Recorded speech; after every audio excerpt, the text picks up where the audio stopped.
Bonjour à tous et bienvenue dans cette nouvelle vidéo. Donc, je vous avais préparé cette vidéo, j'attendais vraiment le moment propice pour pouvoir la filmer. Si vous entendez des petits cris, c'est normal, c'est mon fils qui joue. On va essayer au maximum de cacher les bruits, mais bon, on va voir ce que ça donne. La vidéo s'intitule « Qui est le diable ?» La Genèse 3, le livre de Job où je vous en ai parlé dans la dernière vidéo, et Ézéchiel 28, 12 à 17. On va lire la Genèse, donc on va ensemble, si vous voulez bien. Genèse 3, voilà, tout simplement. Donc Genèse 3, la tentation et la chute. Le serpent était le plus rusé de tous les animaux sauvages que l'Éternel Dieu avait fait. Il dit à la femme, Dieu a-t-il vraiment dit, vous ne mangerez aucun des fruits des arbres du jardin? La femme répondit au serpent, nous mangeons du fruit des arbres du jardin. Cependant, en ce qui concerne le fruit de l'arbre qui est au milieu du jardin, Dieu a dit, vous n'en mangerez pas, et vous n'y toucherez pas, sinon vous mourrez. Le serpent dit alors à la femme, vous ne mourrez absolument pas, mais Dieu sait que le jour où vous en mangerez, vos yeux s'ouvriront et vous serez comme Dieu. Vous connaîtrez le bien et le mal.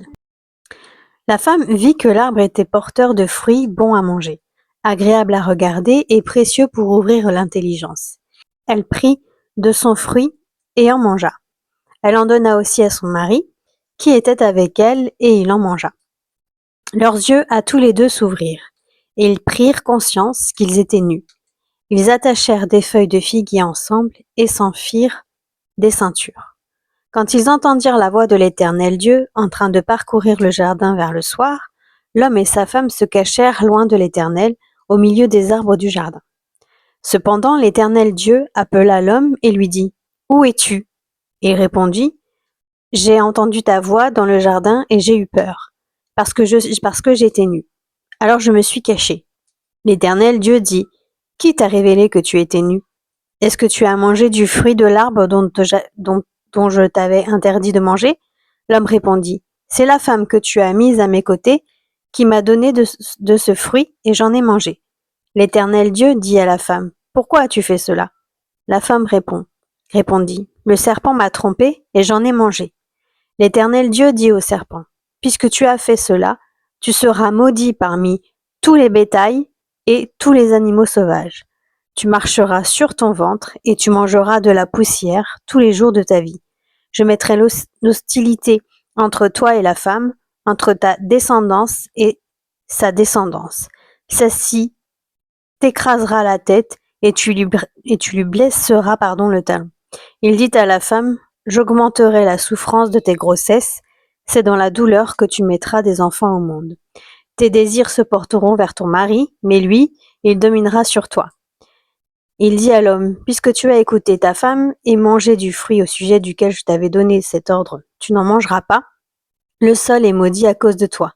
C'est avec peine que tu en tireras ta nourriture tous les jours de ta vie.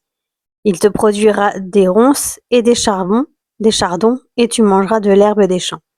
C'est à la sueur de ton visage que tu mangeras du pain, et ce jusqu'à ce que tu retournes à la terre, puisque c'est d'elle que tu as été tiré.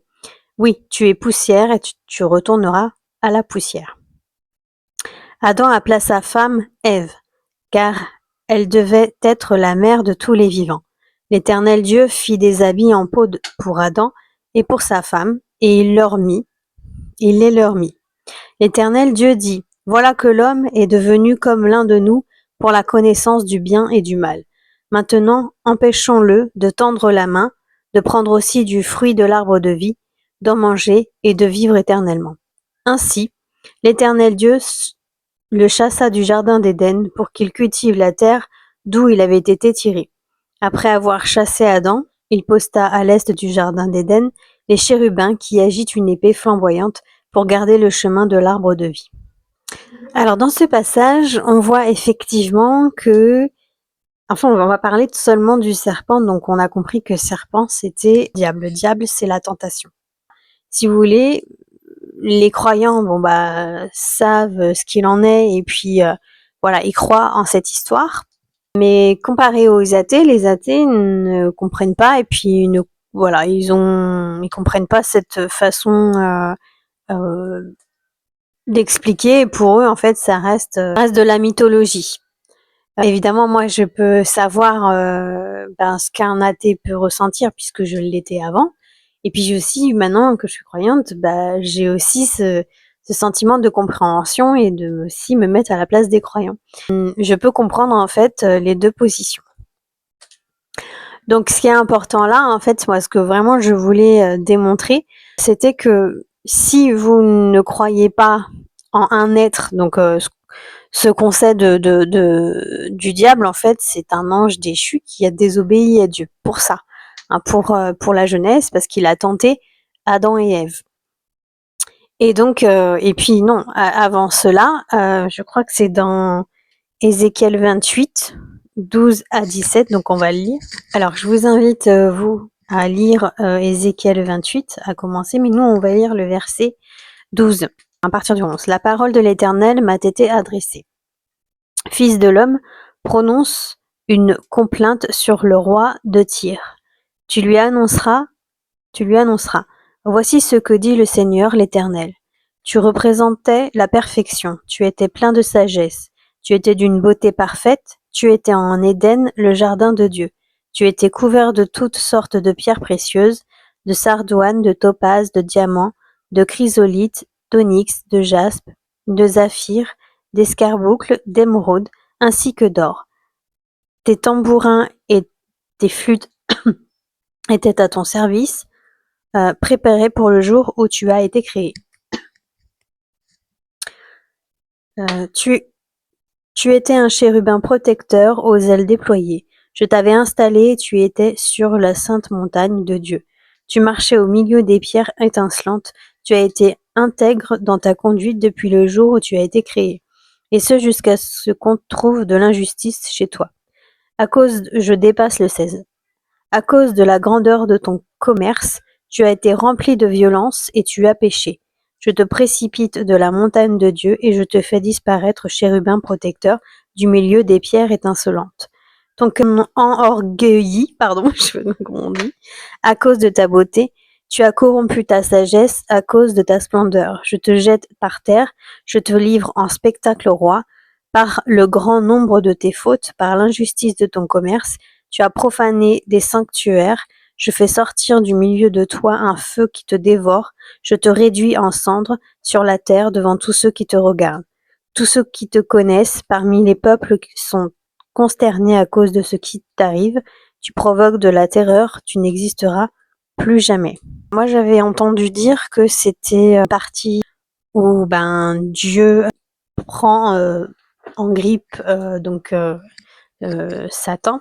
Évidemment, je suis pas experte là-dedans, donc n'hésitez pas à me reprendre si je me trompe. J'ai lu et puis j'ai vu aussi pas mal de vidéos sur YouTube où ça démontrait vraiment l'ordre de Satan.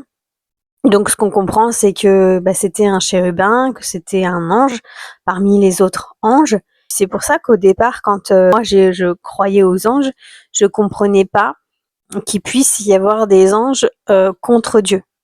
Et en fait, j'ai appris que finalement, les anges avaient aussi leur libre arbitre. Et c'est pour ça que Satan s'est retourné contre Dieu. C'est-à-dire que lui aussi avait le droit à son libre arbitre. Et du coup, c'est là où j'ai mieux compris. Et au fur et à mesure qu'on apprend et qu'on découvre la Bible, etc., finalement, il faut pas écouter tout ce qu'on peut raconter. Tournez-vous vers des personnes qui font de la théologie et qui vous apprennent en fait la Bible. Ça, c'est important. Alors après, évidemment, il y a des perceptions où on peut pas tous être d'accord parce qu'on va interpréter tous différemment, malheureusement. Parce que c'est vrai que la Bible, c'est parlé en parabole, donc il y a des fois où ça va être écrit et que ça va être très clair, et il y a des fois, ça va être écrit et en fait, il faut deviner un petit peu, il faut essayer de faire marcher notre cerveau. Il faut lire la Bible avec le Saint-Esprit, c'est-à-dire que Dieu va nous guider à comprendre la Bible. Mais nous, en tant qu'humains, on reste forcément notre intelligence d'humain, et donc on peut pas tout comprendre d'un coup. Là, moi j'ai beaucoup de discussions avec beaucoup de chrétiens et on se comprend pas forcément. Ce que je veux ajouter, c'est que c'est pas grave si on n'est pas d'accord dans le sens où on est en train d'apprendre. On peut se tromper, donc voilà. Dieu nous laisse aussi le droit de nous tromper, et puis justement, c'est vrai qu'après, quand on se trompe, on connaît la vérité. Donc Dieu est patient et Dieu est amour, et enfin en fait, faut pas pointer du doigt celui qui se trompe. Disons qu'on peut pas s'acharner sur la personne qui se trompe. On lui dit une fois, elle veut écouter, tant mieux, elle veut pas écouter. On remet à Dieu, on prie, on remet à Dieu. Donc ça, c'était une petite parenthèse. Au départ, c'est pour ça, moi, que je croyais pas à tout ça, parce que je m'étais dit, c'est pas normal que un ange parmi tant d'autres se retourne contre Dieu, puisque c'est sa création. Et en fait, j'ai appris avec la lecture et avec les personnes aussi qui m'apprennent à lire la Bible, c'est que les anges ont leur libre arbitre. Donc ils ont le droit de dire oui à ce que Dieu leur demande, mais ils ont le droit de refuser aussi et de ne pas être d'accord en fait avec Dieu. Selon en tout cas moi ce que j'ai appris. Et puis du coup ça confirme réellement cette action, parce que le diable, ce qu'on comprend, et c'est sa réputation, c'est que c'est un séducteur, c'est que c'est un ange magnifique, il est beau, il est séduisant, il est incroyable, il en a abusé, il a eu son orgueil parce qu'il faisait du business et puis que Dieu l'avait couvert d'or, etc. comme c'est écrit. Il s'est retourné, en fait, il a eu voilà, un petit peu la grosse tête, il s'est retourné contre Dieu pensant que lui pouvait être aussi un Dieu. Mais il y a des lois et forcément, à un moment donné, Dieu nous punit entre parenthèses, en tout cas nous donne des leçons pour qu'on comprenne que il y a des choses qu'on fait pas correctement. Et donc pour les athées, on va dire que si cette histoire vous paraît trop tirée par les cheveux, on peut comprendre. Mais en tout cas, ce qu'on peut dire, c'est que sur Terre, maintenant, que d'après évidemment la Bible, Dieu a jeté Satan sur Terre pour en fait qu'il ne fasse plus partie des cieux, et qu'il subisse en fait les conséquences de ses actes, puisque déjà dès le départ, il a détesté les humains. Il avait le sentiment que Dieu avait plus d'amour pour nous, alors qu'en réalité pas du tout. Il aime autant les anges que les humains de sa création en fait. Il y a eu un petit peu de jalousie finalement apparemment, si on comprend bien. Satan a décidé de ce fait, comme Dieu en fait l'a puni, on va dire, décidé de ne plus être avec Dieu et d'être contre nous. Et donc, le fait qu'il soit contre nous, en fait, il nous pousse tous à la chute. Vous allez mieux comprendre pourquoi le monde va mal, et c'est tout à fait logique, pourquoi certains hommes ont des idées, ont des manières d'être, de faire, que en tant qu'humain, on ne comprend pas, que ça n'est pas humain. Et là, en fait, on comprend qu'ils sont dominés par le mal. On relit la Genèse du départ, on voit bien que Satan a tenté Ève pour qu'elle connaisse le bien et le mal. Parce qu'au départ, Dieu nous avait fait d'une manière, il nous avait protégés de cet arbre pour qu'on ne connaisse pas le bien et le mal. Parce que ça pouvait être dangereux qu'on connaisse le mal finalement. Et qu'on connaisse aussi le bien du fait, parce que du coup, on va être tenté entre les deux, et puis, alors c'est bien ceux qui choisissent le bien, mais ceux qui choisissent le mal, du coup, ça, c'est catastrophique. On le voit bien aujourd'hui. Et donc, on voit bien Ève au départ, on le sent en fait, qu'ils comprennent que d'un seul coup, ils se voient nus, alors qu'à la base, ils se voyaient nus, mais c'était pas malsain. C'était sain de se voir nus. Ils n'avaient pas ces pensées malsaines, pensées sexuelles, puisque on voit que Ève, qu'il commence à chercher en fait un peu des feuilles pour se couvrir. Ça veut dire qu'ils ont honte de se voir nus, alors qu'à la base, comme ils n'avaient pas la connaissance du bien et du mal, pour eux ils étaient nus, mais ils n'avaient pas ces mauvaises pensées de se dire on est nu et ça signifie quelque chose, ça signifie que potentiellement on peut passer à un acte sexuel. Voilà, à la base, on n'était pas créé pour ça. On était créé pour vivre dans le jardin d'Éden et d'être bien en réalité. Et donc on comprend finalement effectivement que ils voient comme Dieu et ils connaissent le bien et le mal. Et aujourd'hui, on voit bien que oui, forcément, on est comme ça en fait. On connaît le bien et le mal. Et c'est pour ça qu'en nous, il y a du bien et il y a du mal. Et à nous aujourd'hui en fait de savoir lequel on veut servir. Est-ce qu'on veut servir le bien ou est-ce qu'on veut servir le mal? Et c'est là en fait où vient le diable, où vient Satan. Satan sait qu'aujourd'hui, on peut être tenté par le mal, et puisqu'on connaît le mal, et on peut être tenté par le bien, puisqu'on connaît le bien. Donc le bien, c'est Dieu. Et Satan, son rôle, c'est de nous éloigner du bien, donc de nous éloigner de Dieu. Et lui, Satan, il est considéré comme le mal. Voilà. C'est le mal sur terre. Et donc il y a plein d'êtres humains sur cette terre qui ont vécu avant nous, donc dans le passé et encore aujourd'hui, qui sont manipulés par Satan. Donc là, vous allez me dire, comment c'est possible qu'on soit manipulé par quelque chose qu'on ne voit pas, qui n'existe pas? Je comprends tout à fait que c'est en tant qu'athée, on se dit, mais comment c'est possible? Moi, j'ai eu l'expérience, donc je sais que c'est tout à fait possible que je puisse être tentée par le bien et par le mal. Donc moi, j'en ai fait l'expérience et c'est de là où je suis devenue croyante. Voilà, c'est mon cheminement qui a été comme ça. Et parce que j'en ai fait l'analyse aujourd'hui, j'ai 42 ans et depuis ma jeunesse, j'ai été tentée plus d'une fois par le diable. Parce que j'ai fait des choses mauvaises, mal, alors plus pour moi, c'est-à-dire que je me suis fait plus de mal à moi-même que de mal aux gens. Mais Dieu ne veut pas ça non plus. Dieu ne veut pas qu'on se fasse du mal à soi. Et donc ça peut être, voilà, le mal peut être fait sur les autres, mais peut être fait aussi sur nous-mêmes. Et comment Satan nous tente, donc là vous allez me dire comment en fait quelque chose que je ne vois pas peut me tenter. Eh bien en fait, si vous voulez, Satan, c'est comme un ange, d'accord? C'est un ange déchu. Donc on a tous un ange gardien, mais nos anges, on les voit pas. Ils sont invisibles parce que s'ils se montreraient, en fait, ce serait trop puissant au niveau de notre conscience et au niveau physique. Ce serait trop puissant, ça nous ferait mal en fait, ça nous ferait mal aux yeux et notre conscience, elle ne voudrait plus être ici. Elle voudrait aller dans les cieux tout de suite, quoi, en fait. C'est pour ça qu'on ne peut pas voir nos anges et comme on ne peut pas voir les anges déchus.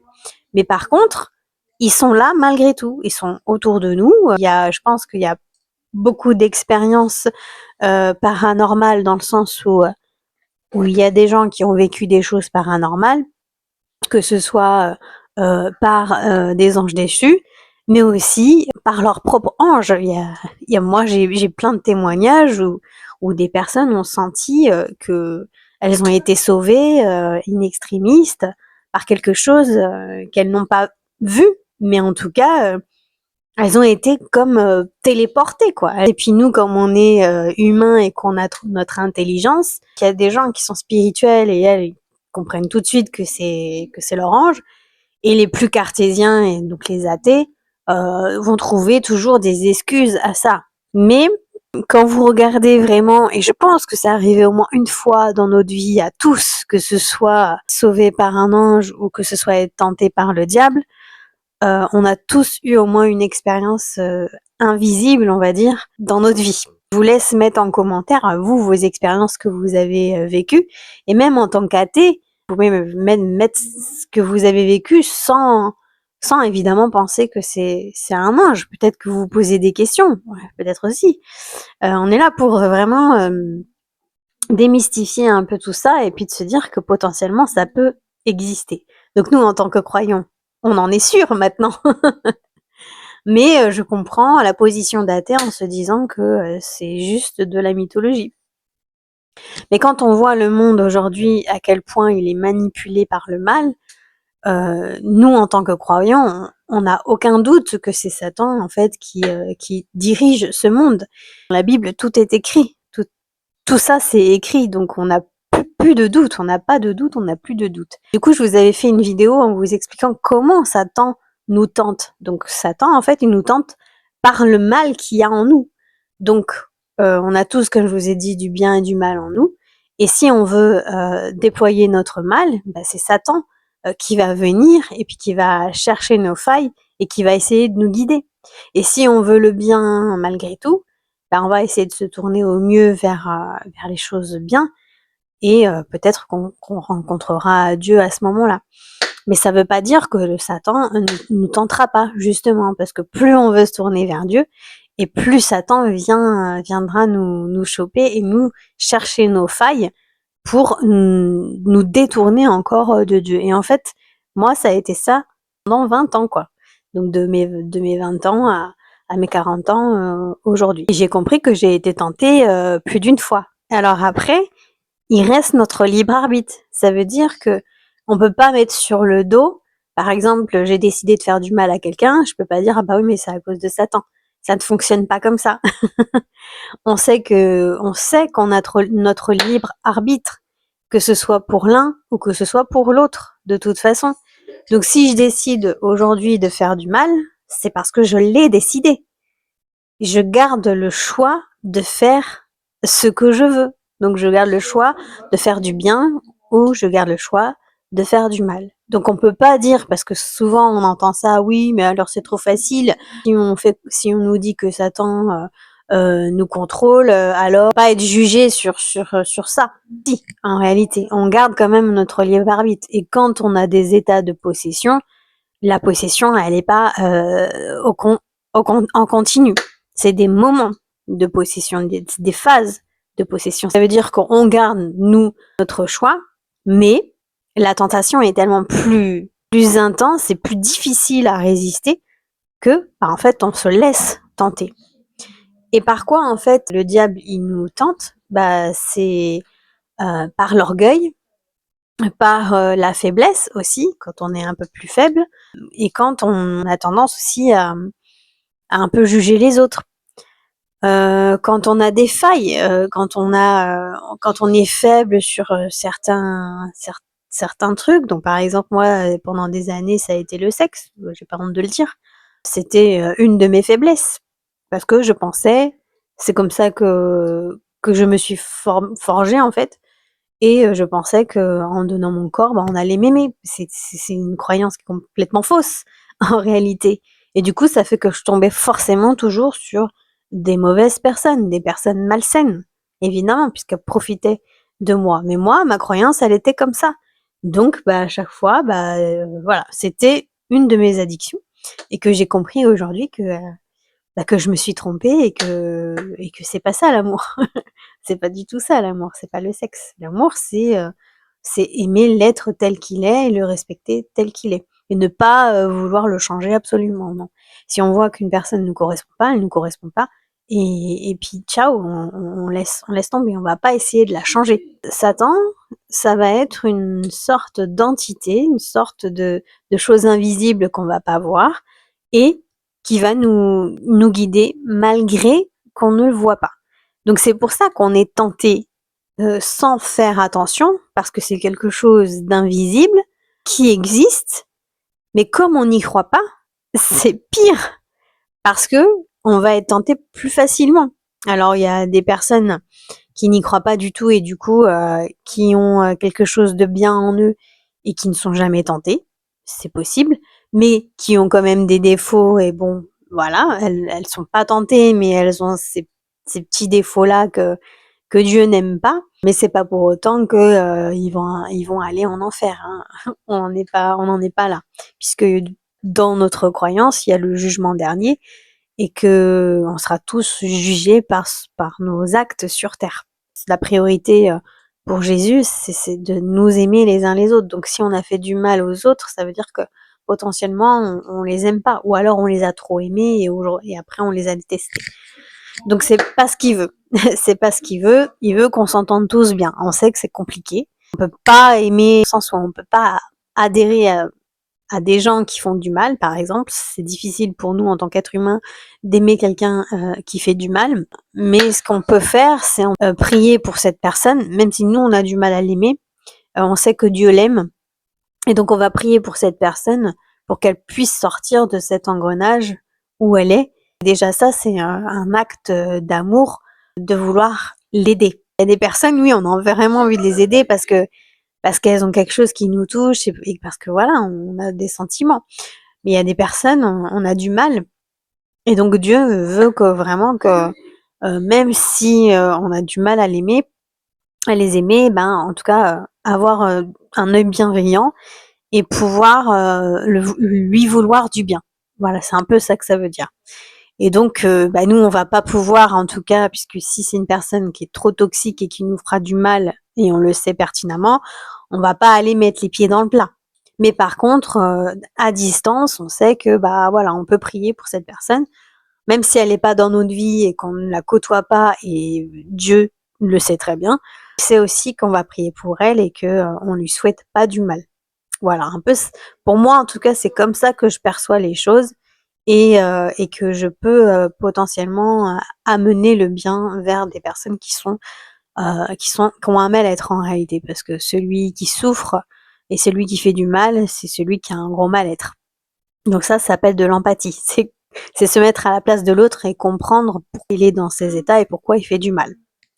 Voilà, donc c'est pas donné à tout le monde d'avoir de l'empathie. Comment le diable nous tente, et ben voilà, ça va être par nos failles, par un côté obscur, par des addictions, par notre côté qui est mal, voilà, tout simplement. Et lui, il sait tout aussi. Il sait comment on est, il sait comment on va réagir, il connaît nos faiblesses et c'est là où il va en fait nous chercher, c'est là où il va nous tenter. C'est pour ça qu'il est important en fait de bien se connaître et de savoir qui on est. Et c'est important aussi, et ça je le répète assez souvent dans mes vidéos, c'est que quand on est parent et qu'on est enfant, la priorité, c'est de donner confiance à son enfant. Parce que plus notre enfant aura confiance en lui, moins il aura de failles et moins il sera tenté par le diable.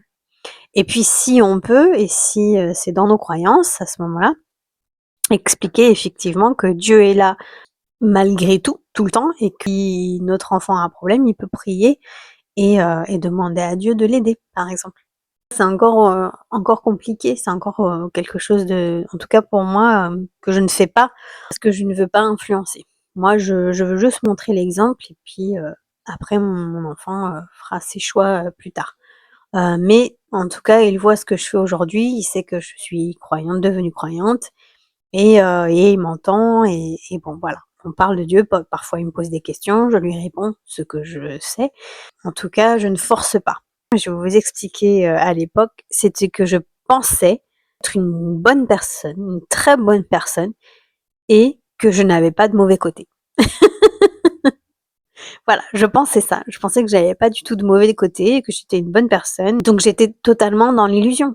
Et pourquoi j'ai chuté et pourquoi j'en suis arrivée à, à aller dans l'occulte, à aller dans ce côté sombre, c'était en fait tout simplement pour voir bah, que j'avais un côté sombre et que ce côté sombre, d'une, je ne l'assumais pas, de deux, je ne le connaissais même pas, et, et de trois, en fait, grâce à l'ésotérisme, bah, je l'ai rencontré, en fait.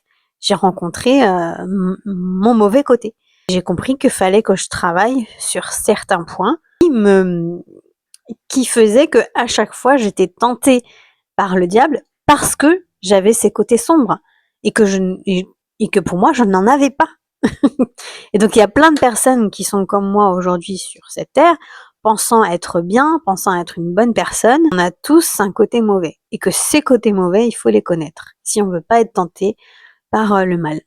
Et j'avais envie de rajouter aussi, par exemple, parce que souvent on m'a dit oui, non mais c'est pas possible, ça, Dieu n'existe pas, ça n'existe pas, etc., etc. J'ai un bon réflexe qui m'est parvenu parce que c'est ce que j'ai ressenti. Par exemple, tu as une grand-mère, un grand-père, un frère ou une sœur décédés. Comment tu peux affirmer qu'il a existé. Puisqu'il n'y a que toi qui l'a connu, cette personne, toi et puis ta famille et ton entourage. Quelqu'un de l'extérieur qui arrive, qui débarque et puis à qui tu parles de cette personne défunte, il a le droit de te dire qu'elle n'existe pas, qu'elle n'a jamais existé puisqu'il ne l'a jamais vue. Alors tu vas me dire oui, il y a les photos, et certes, mais malgré tout, cette personne, elle a existé. Toi, t'es sûr parce que tu l'as vue, tu l'as touchée, elle était là, elle était présente. Mais pour d'autres, en fait, tu peux totalement inventer. Tu peux totalement dire que elle n'a jamais, cette personne peut se dire, mais non, elle n'a jamais existé puisque moi je l'ai jamais vue. Et je prends ça comme exemple parce que c'est assez fort et que se dire que, ok, je n'ai pas vu Dieu, ok, je n'ai pas vu Jésus, mais par contre je sais qu'il existe parce que dans ma vie, il a fait des choses que moi-même j'étais incapable de faire. Et que grâce à mes prières, les choses que je voulais ont été, on va dire, accordées, on va dire ça comme ça.